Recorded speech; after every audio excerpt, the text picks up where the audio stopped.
Hello, today's guest is Brandon Padier. How are you doing today, Brandon? Hey, I'm doing good, man. Thanks for having me. Man, it's a pleasure to have you. So, first, I'd like to get to know you a little bit better. Can you tell me a little bit about your musical background? When did you, what music were you listening to as a kid growing up? Yeah, for sure. So I started playing music when I was about 8 or 9. I started playing the piano. Um, uh, and I always remember it because I have a story in my head of when I was a kid, right around that time, maybe 7. I remember coming home from school one day, and the guest bedroom we had, there's a big closet in there, and I went in there. I was kind of digging through like old toys or whatever, and I found this like baby toy piano. It was shaped like an elephant.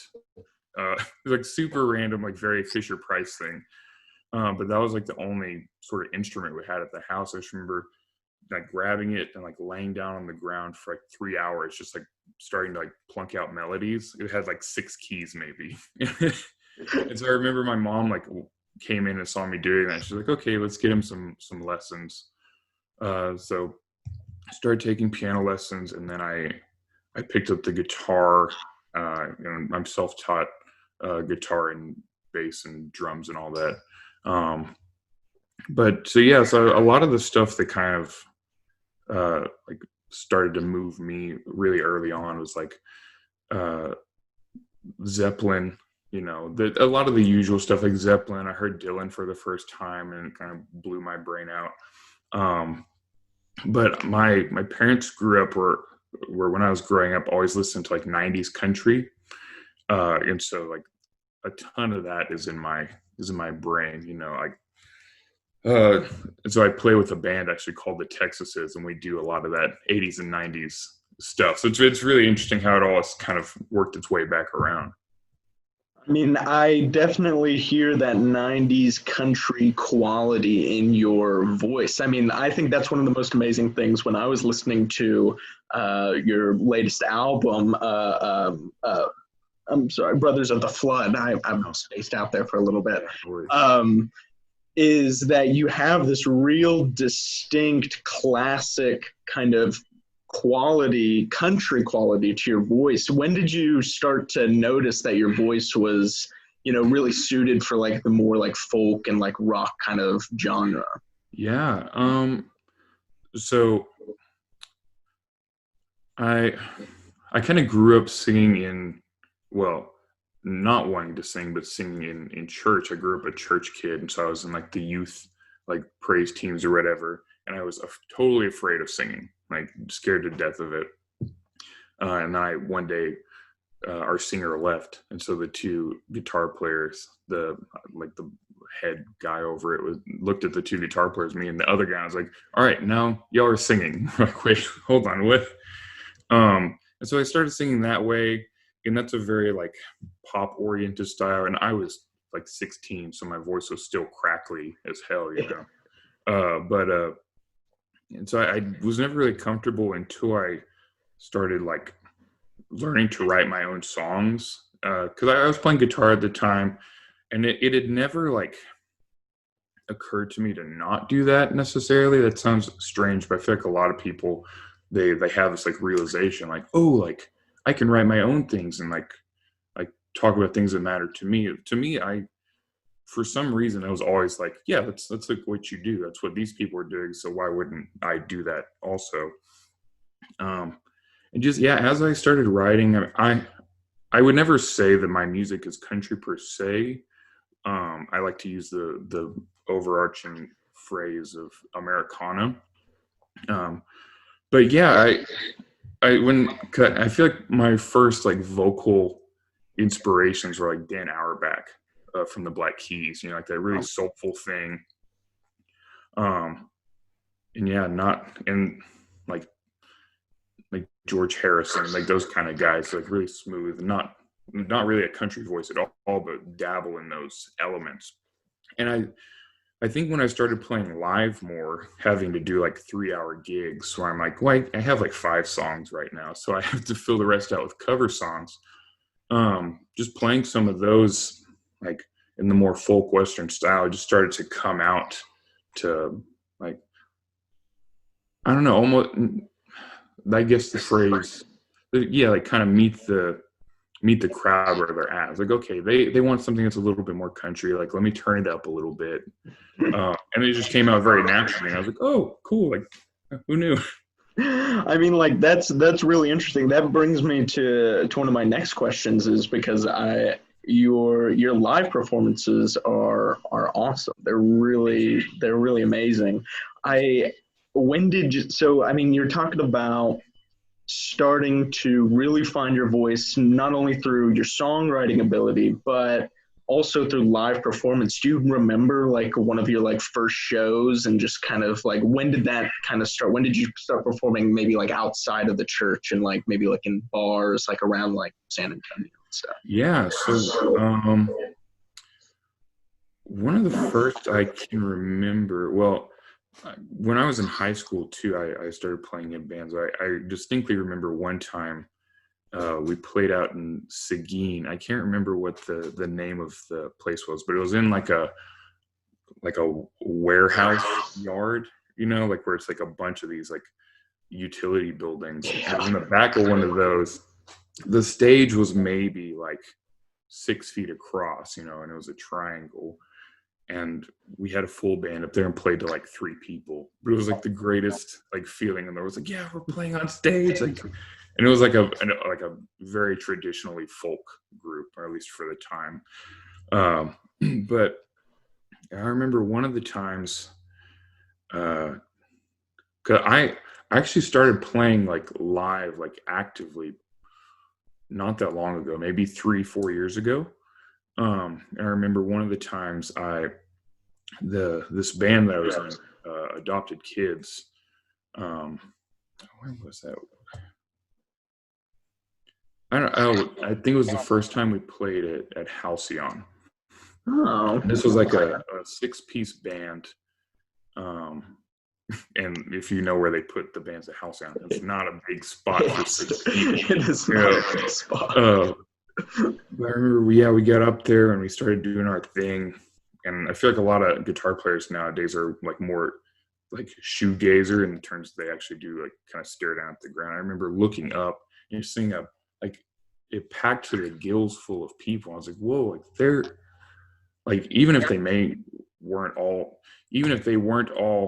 there to see us, like we had all of their attention. And I was like, oh, this is strange. Like, I'm not used to this kind of thing. And it just like ignited that like love of playing live for me. So it was really cool. It was a cool feeling. I mean, there really is. I mean, there's such a difference between, just like playing at home and just kind of, perfecting the craft and learning what sounds work. But once you get in front of people, I mean, that adrenaline rush, I mean, it's intoxicating, and you just kind of want more and more. And I mean, obviously during the pandemic and quarantine, it must be pretty rough to like not be able to go out. But I have noticed, I was doing a little dive on your Instagram, you're going out again. I mean, how does that feel? I mean, have you played any shows recently that, like, what are shows like, during the lockdown? So I do like I'll play a lot of breweries and stuff, and because those are they're long, they're like 3-hour gigs, but they pay well, so they pay a working musician to keep eating, so I'll take it, and they're fun, I think sometimes they might get a bit of a bad rap, but like they are fun to play, and the people there, especially because I do a lot of like solo acoustic shows like that, they really pay attention, and it's a cool like new venue that I don't think is being like thoroughly looked at, as like a legitimate place to play. So there, but it's been good. It's been a little nerve-wracking sometimes. I always try and stay masked and stay socially like distant, and kind of do my part from being away from people. I'll take it off to sing, but as soon as I hop off, it goes back on. So I see some of that, like people like not really masking up, and it bothers me because I'm like, hey, like, can we Like, Yeah. we have some shared respect here. But most of the time, people are cool, and if they do come up to me, they will have a mask on. And so, luckily, at least when they get up in my grill where it might actually matter, they're respectful of that for me. So it's been good, and I think that people have really been hungry for seeing live music in any way, shape, or form. So there's a greater attentiveness to the performer as opposed to it maybe being more background. Right. And I mean, I know it's also got to feel a little different coming from maybe performing, when the lockdown was, really a lockdown and you're maybe doing like live stream performances. I mean, it's got to be such a 180 coming from that. Can you speak a little bit about live streams? Like how does that compare to like an actual like live performance? People are there, they're listening, but it's definitely different. Yeah, when I first thought about doing live streams, I was like, oh, like it'll be fine. I'll just be like I'm playing at home to myself, but all people watching. And I remember I went live because I got all the camera stuff ready, and I went live and I started seeing like the names pop up. I'm like, oh, this is weird. Like this is so different. And like knowing that like people actually were like watching me and listening, I was like, I can't see you guys.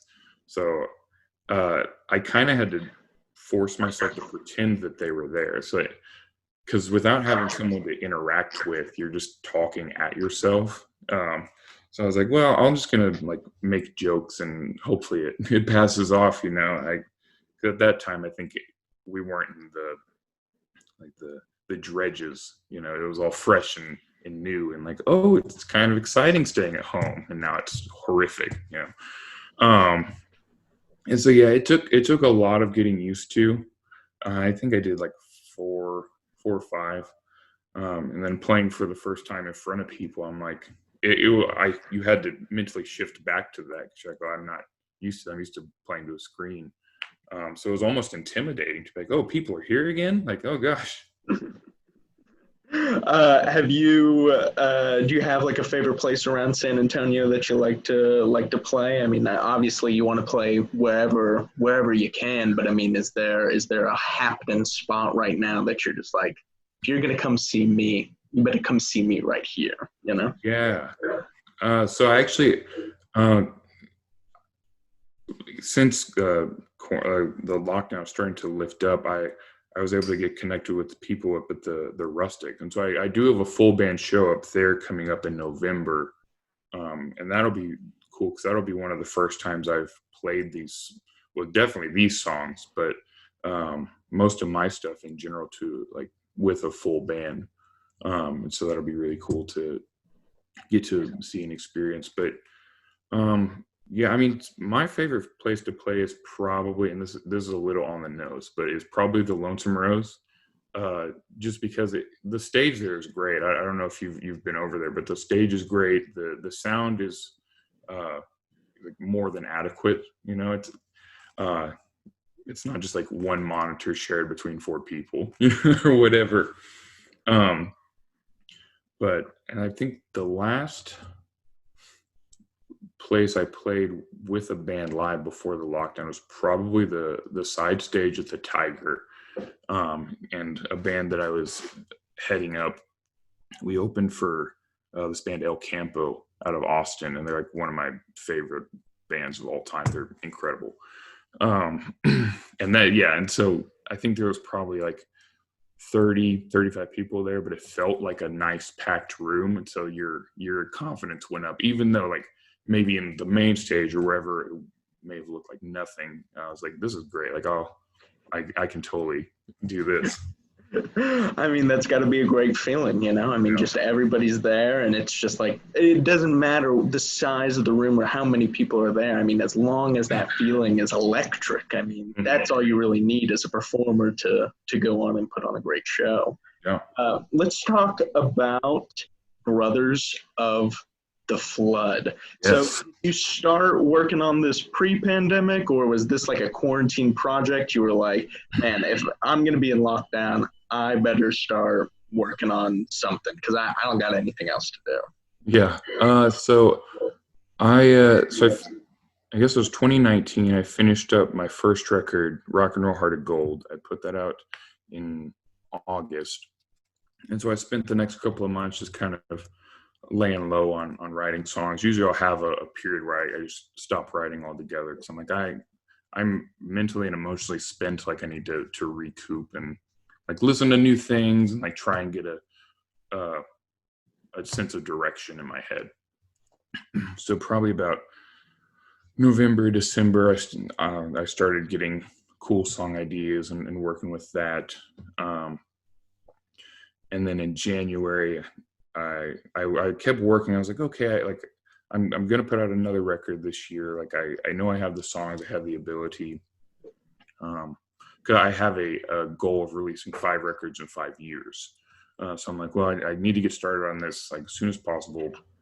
So I kind of finish up the writing in like January, February, start doing like initial production stuff, and like March or April, whenever it was, is when like we really found out about the coronavirus in the US.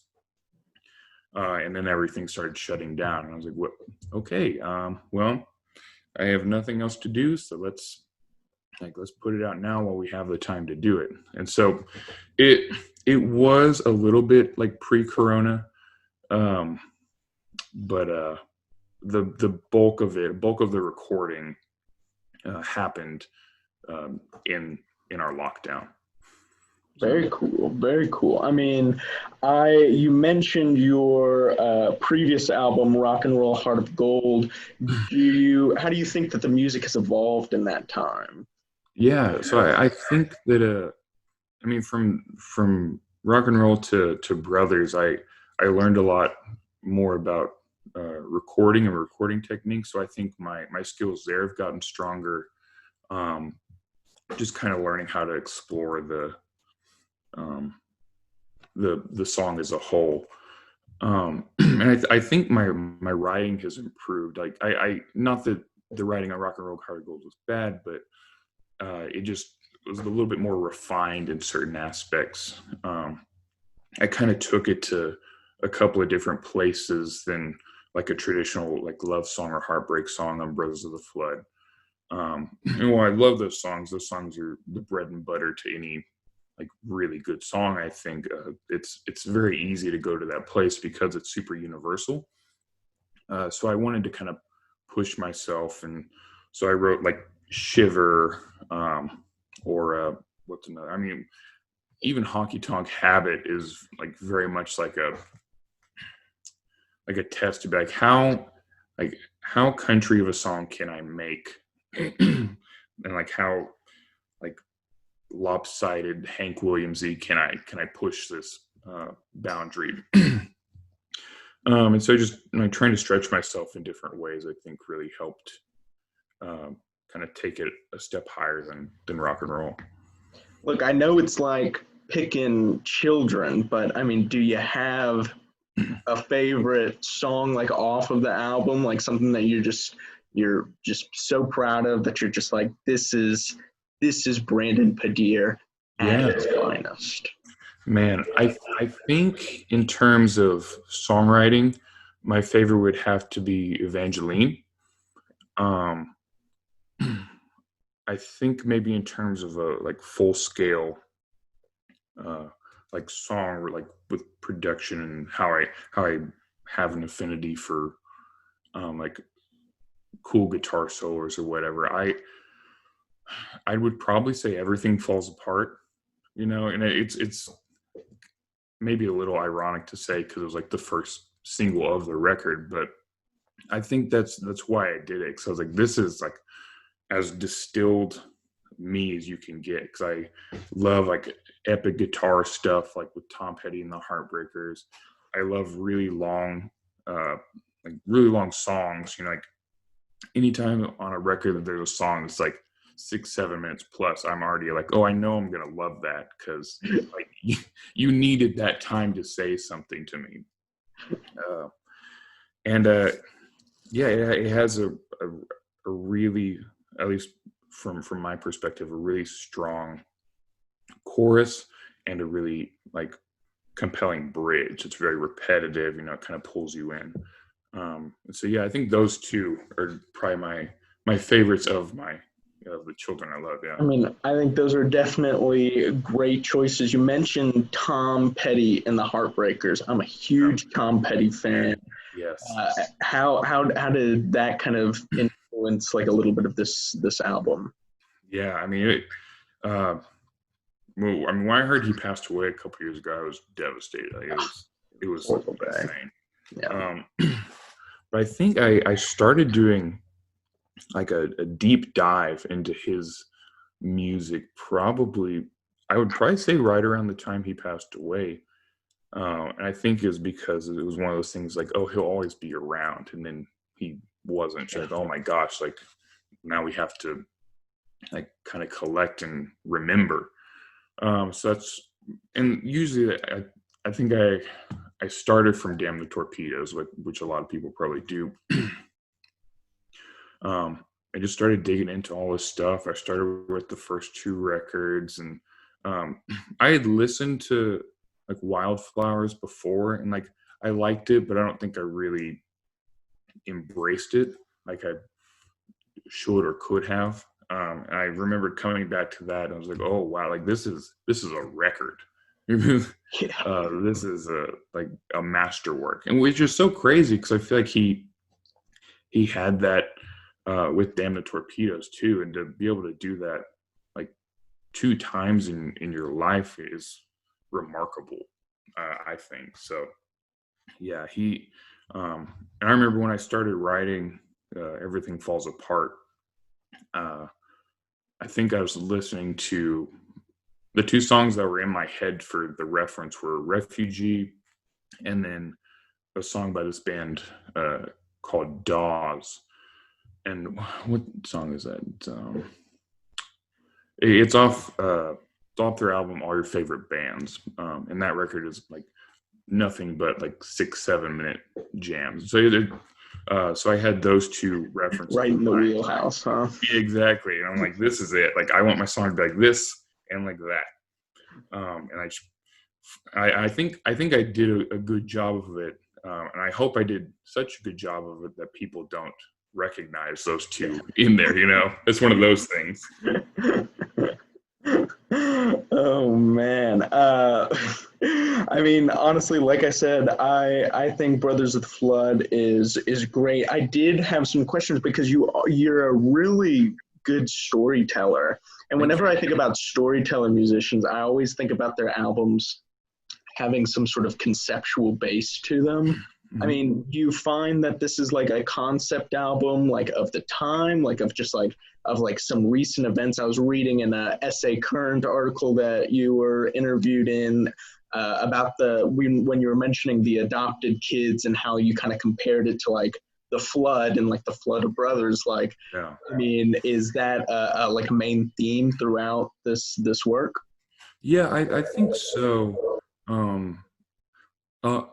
I feel like they're at least in this record. I wouldn't necessarily call it like a straight ahead concept record, but I think there is a through line of like heartbreak and or like grief. I don't know if I necessarily say even heartbreak. I would probably say grief with the hope to overcome, and to kind of see the like the dove like bringing back the olive branch, to use like biblical imagery, if you will. Just that small glimmer of hope inside like what is like true grief, and that came from like kind of coming to terms with the breakup of adopted kids, and it me kind of coming to terms with like own like inner demons and battles I had with myself that affected my relationship with my wife, and being able to like sit in that and grieve with that, but also be like, hey, like there's goodness, tomorrow. It's like let's reach for that. Let's reach for the good. And so I think that's probably like the main through line through all of these songs. is that there's a light at the end of the tunnel. You know, you sometimes got to go through some stuff, but at the end you can really learn from it if you dig deep. Sure. I love that.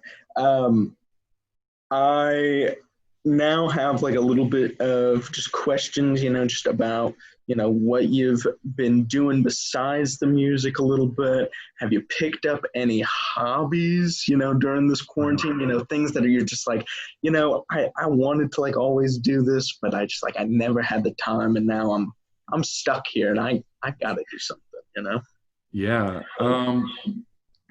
So I've always been a fan of cooking, but I feel like uh, in this year especially, I've taken on a lot of like or gone on a lot of culinary adventures, and I say that I mean in my own kitchen sort of thing. Like I one day I got up and I was like, oh, like I want to like make a blueberry pie from scratch, and like okay, what do I need for that? Okay, let's do it. And so I made a blueberry pie, and like with I'm not a pro chef by any means, but uh, like I want to make things that are like from hand, and because I like to cook because it focuses me on like that one thing, so I don't have like all these external like rumblings going on because I'm just focused on what I'm making at the time. It's like I've made my own pasta and done like homemade meatballs and like done the whole like from literally step A uh, to step Z, and like made made my wife a dish of all homemade ingredients, and she was like, what is this? Like, why?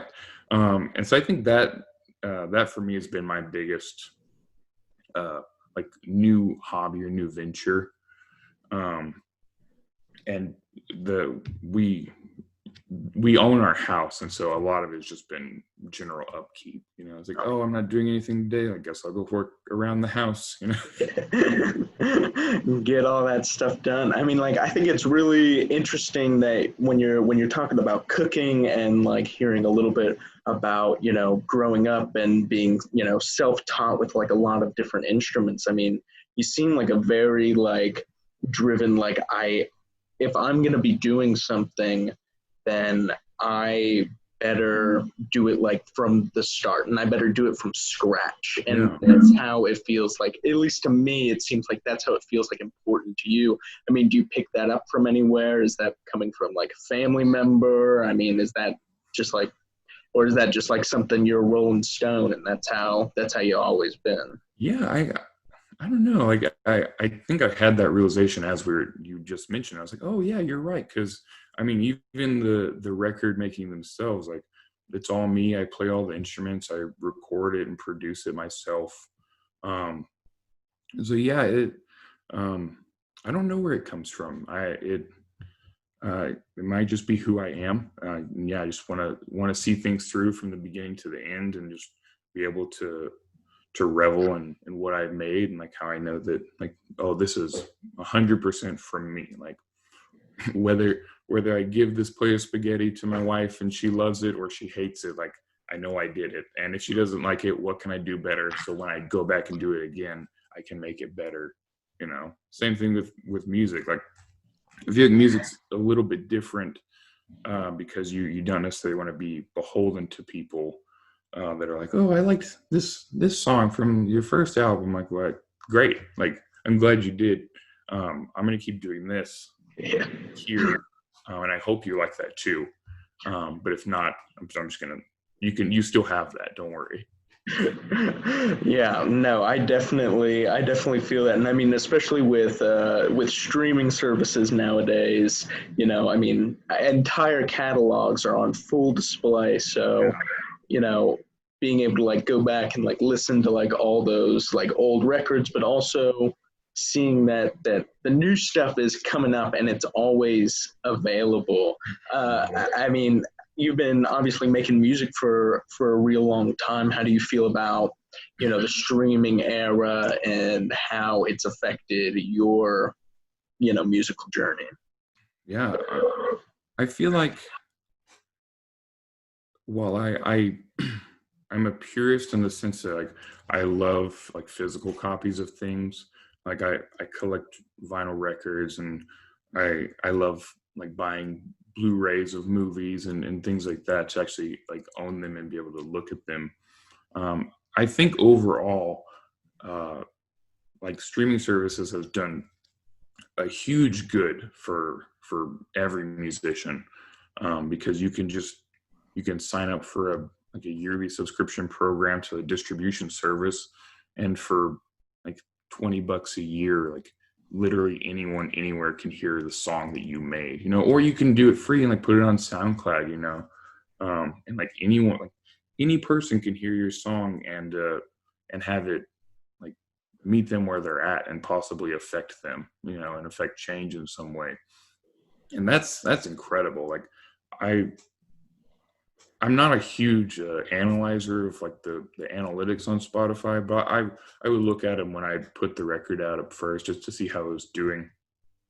And like I got plays in like Belgium and Tokyo, and uh, I think I saw one in like Madagascar, and I was like, how would they have ever heard my song like with anything else? It's such a wild feeling to know like it's possible someone in a totally different culture and totally different place on the world can hear, and they could do the same thing, and I could find it over here. Um, so I think it's beautiful. Like I think artists could all be paid more, obviously, but uh, we do get a very nice benefit from it. I think.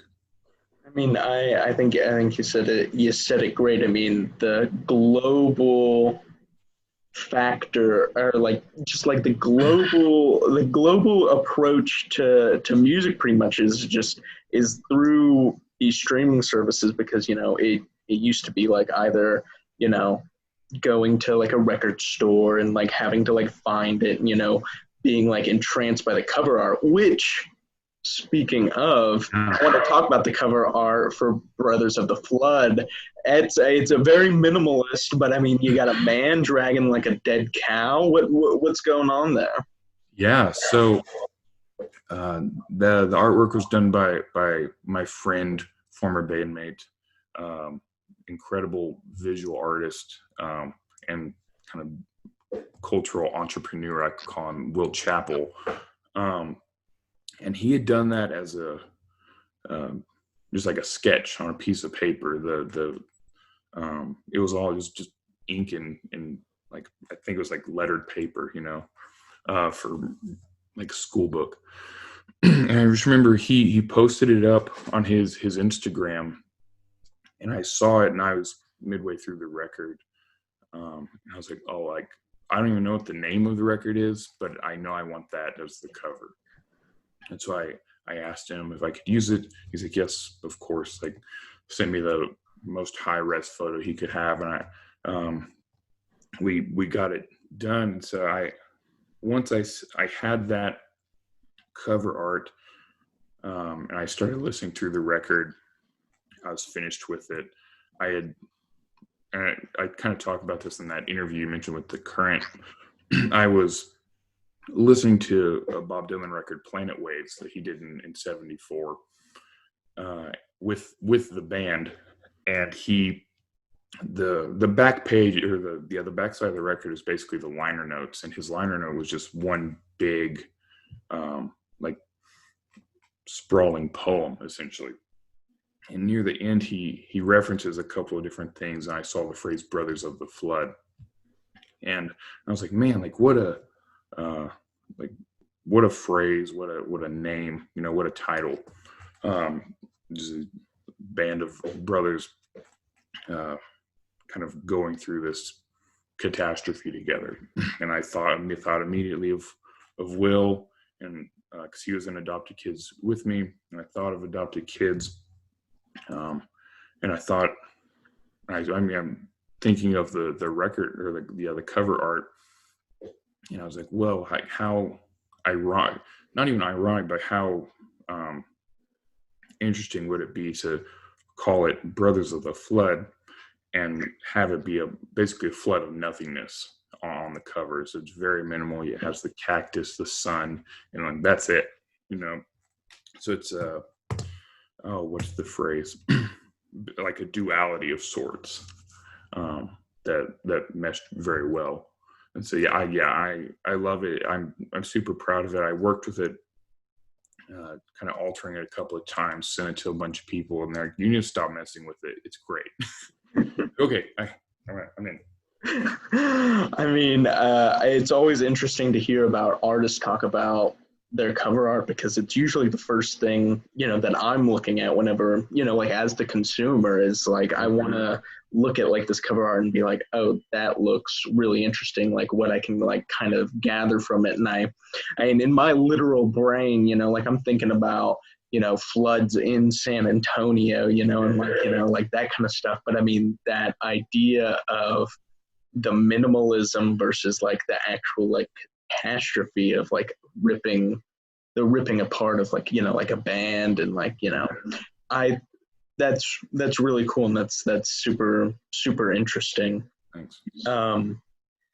I think I have another question that I have is that is about the harmonica, because I listened to the like the recording that you sent in for Studio 21, and I noticed that you have the harmonica up there. When did you start to learn that and then incorporate that into your music? Yeah, I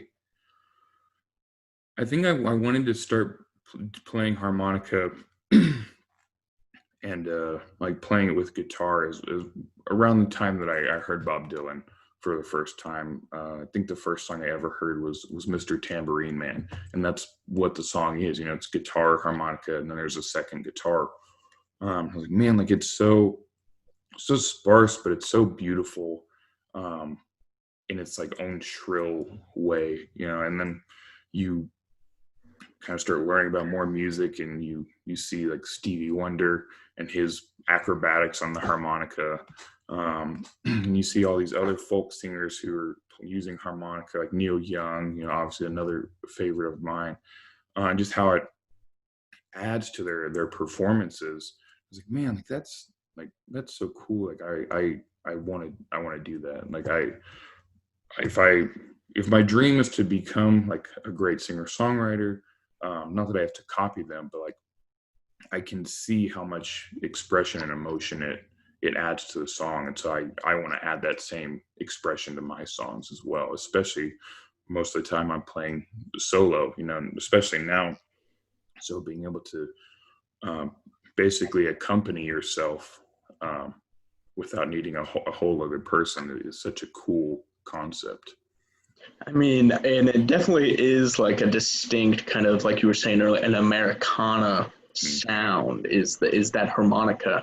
I have another couple of questions about just your thoughts on instruments. I've been noticing a trend of horns and brass kind of making its comeback into popular music. Do you have any interest in those kind of instruments? Do you want to incorporate them? I mean, tell me about that. Yeah, for sure. So when I was in high school, I was in the marching band, funnily enough. So I played trombone in the marching band and the concert band or what have you. And so I love horns. I love the distinct sound that you get from them, and how much emotion you can convey from like super poppy, upbeat, like what is it? Here, There, and no, not Here, There, and Everywhere, but Got to Get You Into My Life from the Beatles. And you can have it really slow and sorrowful, like Bon Iver. And so I would love to add that sort of texture into the song. And I have some guys who are all music majors, and who are all like music like directors now, or band directors now, and they're all like, yeah, like let me know, like we got you. If you need any brass instrument, like I'm here. I'm like, I'm gonna call you, don't worry. I mean, I definitely am looking forward to it. I mean, this 5 albums in like 5 years project, what brought that about? Yeah, for me, when I look at great artists, what I see first and foremost is after you hear the songs, is their catalog. Um, and so I was like, man, like if I'm gonna do like the number of records that Willie Nelson has, or the number of records that Bob Dylan has, like I got to start putting them out, you know. And not even to say that it's a quantity over quality thing. It's a uh, it's just a drive to do it. It's just an internal like pull, like, oh, like this is what I want to do next. Like move to the next thing. Like let's try something else. Let's like keep writing, because that's what I live on. It's what I breathe on, you know. Have you started working on the next project? Or are you trying to get, you know, Brothers of the Flood, do a little live performances of it, really like, you know, stretch it out as long as you can? Or A little bit of both, actually. I mean, I feel like, I feel like though I have been getting to play shows more, and I do have that full band show coming up. I don't think it's going to be back to business anytime soon. So a lot of it is like I'm taking them where I get them, and I'm thankful for them. But in the meantime, like I'll never try and force myself to start writing. And so there's like, probably month and a half or so ago, I had started having ideas come to me. I think might have been listening to something different, and just something sparked in my head, and I was like, oh, that could be cool. Like if I went, so I go off and like mark an idea down, and by the time like rolled around to now, I have almost 7 songs like ready to go. So I'm in full force of like pre-production writing for sure. So hopefully January, February, I'll get started back up in it, you know. I mean, that's like so exciting to hear, because I mean, you know, I love talking to local musicians and being able to like find their process, because I mean, San Antonio really has such a vibrant music scene. Can you talk a little bit about how you have fared throughout the scene? You know, I mean, have you seen it change a lot? Are there things that, you know, you feel like you embody in your music that is distinctly San Antonio? Sure. I don't know. So I'm pretty new when it comes to the San Antonio scene at large. Um, but I've made fast friends with a lot of great people. And it's a very warm and inviting, like being able to go up to someone and be like, hey, like great set. Like I loved your guitar player, and then immediately be like, oh my God, like uh I loved your song. Like I heard it on KRTU, you know, like the Vibes Live. I like it was one of my favorites that night. Like how amazing, like so good to meet you. And like you hit it off from there. And so it's so cool how kind of strangely interconnected it all is.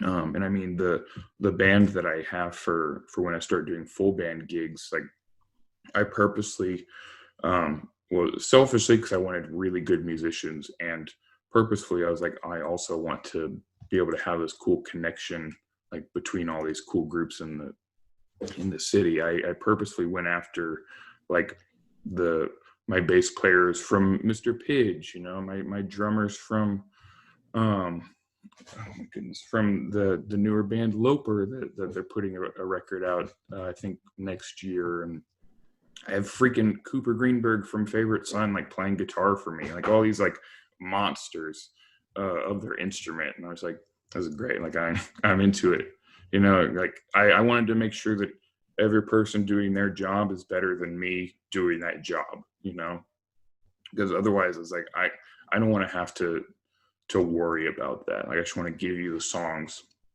and know that you're gonna absolutely like slay them, and all I have to worry about is playing my little harmonica and singing words, you know. So so I think that it's really cool to be able to, and they're all kind of from different genres. Like Mr. Pidge is this cool like pop funk like neo soul thing. Loper and Cooper do similar things to me, but Cooper is a lot more like blues based. He's super technical on the guitar, but Alejandro from Loper is this crazy like math rock drummer, like super like tight and technical, and does all these like on his Instagram drum videos, do all these weird time signatures, and so like yeah, these pieces like they're to play my simple folk songs, like it's gonna be amazing. So do you feel like playing with these like really good musicians, do you feel like it, I mean, I know you do a lot of like your recording like by yourself and that kind of stuff, but I mean, playing like with these different kinds of musicians from different genres, do you feel like it just elevates your musical ability? I mean, do you feel like you get better every time you play with them? Oh yeah, like most definitely, and it kind of exposes me to new ways of playing, you know, because I mean the references I have are obviously myself, what I'm doing, and listening to records that I know and love, and so like hearing the technical differences and the differences in time signature use, or the way they use rhythm or what have you on each of the instruments is like, oh, that's cool. I've never thought about that. Like, I'm going to try that like next time I play bass, or next time I go down to track drums and like see what happens. So yeah, um, I always want to make sure that the people around me like make me want to be better. I mean, I think that's a fantastic mindset to have, you know, for any kind of performer is to surround yourself with people that, you know, you want to be better. I mean, obviously there's always going to be that competitive Mm-hmm. nature to any type of, I think, like art form, you know, but I think the better mindset to have is I am with these amazing people and Yeah, I just want to see them succeed as I want to succeed. exactly. Uh, well, Brandon, it's been such an amazing time talking Yes. to you. Do you have anything you want to plug? Where can we find you? Yeah, I mean, all the social medias is just my name, Brandon Padier. Um, for show dates where I'll be playing, either you can go to my website at brandonpadier.com, or I think my Facebook page has them as well. Um, yeah, I actually, by the time this comes out, I'll be my Everything Falls Apart is featured on Temporary Animation Records, their Volume 2 compilation, in which they pulled a lot of different artists from around the city to support a cool cause. So definitely go check out that compilation. It's on Bandcamp, and yeah, I mean, if you like the record, like buy it. You know, support a working musician. You know, I'm not ashamed to plug that. That's what I'm saying. If you like Brothers of the Flood, please buy it. You can find it on Bandcamp. Yeah, you can find it on Bandcamp. I should be getting physical copies in soon, but I mean, digital is always the easiest. So yeah, it's on Bandcamp or iTunes, or wherever you buy music. Wherever you buy music, please buy the album. Brandon, it was so good talking to you. Thank you for joining us Pleasure. today. Thank you so much, man.